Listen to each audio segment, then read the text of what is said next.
Magandang umaga! Kumusta po?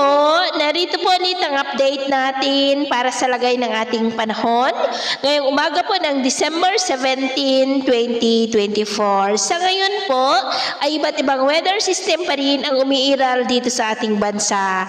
Hanging amihan ang nakakaapekto dito sa Northern at Central Luzon, shear line sa may Southern Luzon at ilang bahagi ng Kabisayaan at mayroon pong trough ng LPA na nakapaloob sa Intertropical Convergence Zone na nakakaapekto po ngayon dyan sa may Mindanao. Ang LPA po na pinangalanan na Invest 96W ay nasa layo po ngayon ng 151 km east ng Davao. Nasa medium chance na po yan na maging bagyo between 24 to 48 hours. At kung hindi po yan hihina ay posibleng lalakas, mag-landfall bilang tropical depression o storm category sa darating na Biyernes ng gabi o Sabado ng madaling araw mula Caraga, ilang bahagi ng Kabisayaan at Palawan at tatawagin po yan sa local name na Bagyong Kerubin, pero posible pa po na magbago ang forecast na ito kaya patuloy natin yan nababantayan kung matutuloy po o hindi at ito nga ang pinapakita ng forecast model nating ginagamit hanggang po sa susunod na 2 linggo.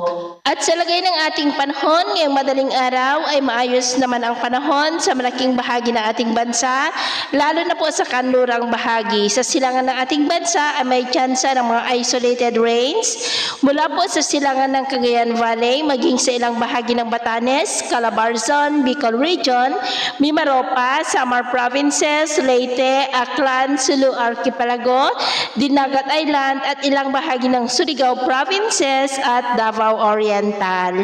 At mamaya po ay sisikat pa rin ang araw sa malaking bahagi ng ating bansa, lalo na sa kanlurang bahagi. Pero sa silangan ay cloudy skies with isolated rains, lalo na po dito sa may Cagayan Valley, ilang bahagi ng Cordillera, Calabarzon, Bicol Region, Mimaropa, Aklan, Leyte, Samar Provinces, Surigao del Norte, Davao Oriental at Sulu Archipelago. At mamayang hapon, posible pa rin ang ma-isolated rains sa ilang bahagi ng ating bansa kaya mag-ingat pa rin tayo sa mga banta pa rin po ng mga pagbaha at pagguho ng lupa.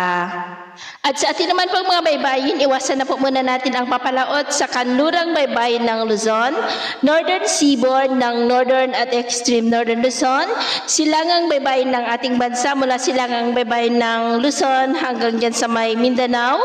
Dahil ang mga alon po dyan ay posible po na aabot hanggang sa 7 to 12 feet. Kaya hanggat maaari ay iwasan na po muna natin ang papalaot dyan sa mga may kulay pula para po mas makaiwas sa mga sakunang pangkaragatan. So ito po ang latest update natin sa araw na ito. At ako po muli si James na nagsasabing sa kahit na pagsubok po na darating sa ating buhay, huwag na huwag po tayong mawawalan ng pag-asa. Thank you and God bless.